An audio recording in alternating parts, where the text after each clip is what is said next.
మనం చూసాం.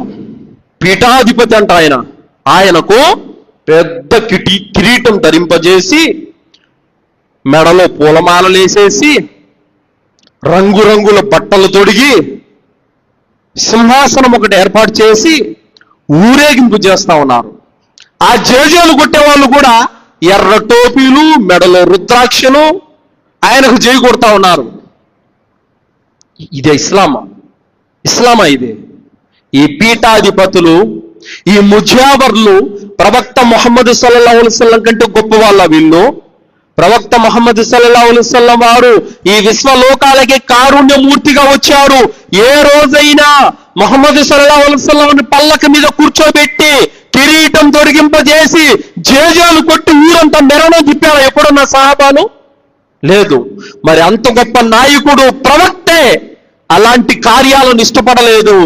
ఈ రోజు వీళ్ళెవరండి? వీళ్ళకి కిరీటాలేంది, ఎర్ర టోపీలేంది, మెల్ల రుద్రాక్షలేంది?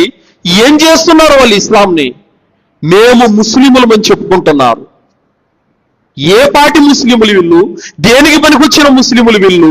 ఖురాన్ హదీసులను విడిచిపెట్టి శైతాను మార్గాన్ని పట్టుకొని పోతా ఉండే వాళ్ళు వీళ్ళు ఏ విధంగా ముస్లిములు అవుతారు సోదరులారా?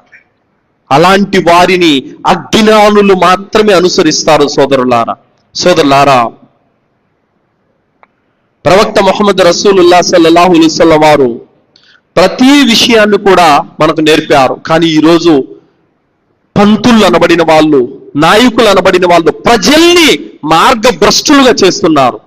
మళ్ళీ చూడండి ఎలా అంటే, వీళ్ళు దర్గాల్లో ఉంటే వాళ్ళ చేతులకు ముద్దులు పెట్టుకునేవాళ్ళు, వాళ్ళ కాళ్ళకు ముద్దులు పెట్టుకునేవాళ్ళు, వాళ్ళ పాదాలు తాకి కళ్ళకద్దుకునేవాళ్ళు.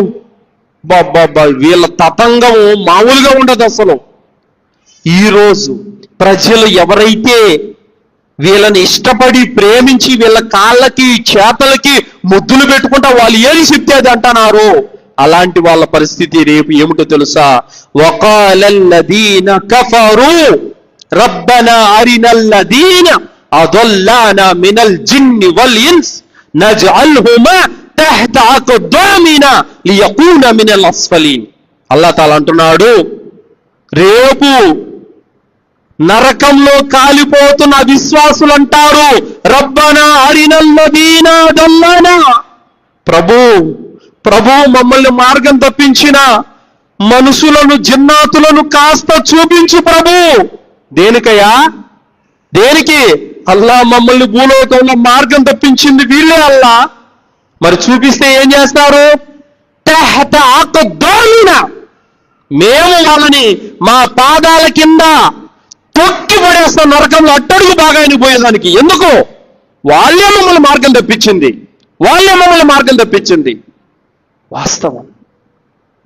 అల్లాహ్ సుబ్హానహు వ తఆలా ఖురాన్ గ్రంథంలో అంటున్నాడు, ఇత్తఖదు అహ్బారహుం వ రహబానహుం అర్బాబం మిన్ దూనిల్లాహ్. వాళ్ళు తమ పండితులను, మత సన్యాసులను తమ ప్రభువులుగా చేసుకున్నారు. ఈ ఆయతో విన్న తర్వాత అదీ బిన్ హాతిమ్ రదియల్లాహు అన్హు వారు ప్రవక్త గారి దగ్గరకు వచ్చి, ప్రవక్త, యూదులు క్రైస్తవులు తమ పండితులను ప్రభువులుగా చేసుకున్నారని అల్లాహ్ అంటున్నాడు కదా, అలా వాళ్ళు ఏం చేసుకోలేదు కదా, ఎందుకన్నాడు అల్లాహ్? ప్రభువులుగా చేసుకోవడం అంటే ఆరాధించడం కాదు. అల్లాహ్తో సంబంధం లేకుండా, ధర్మంతో సంబంధం లేకుండా, ఒక గ్రంథంతో సంబంధం లేకుండా వాళ్ళు మత పండితులు, సన్యాసులు ఏది చెబితే అది హలాలే. అర్థమైందా? ఇది ప్రభువులుగా చేసుకోవడం అంటే.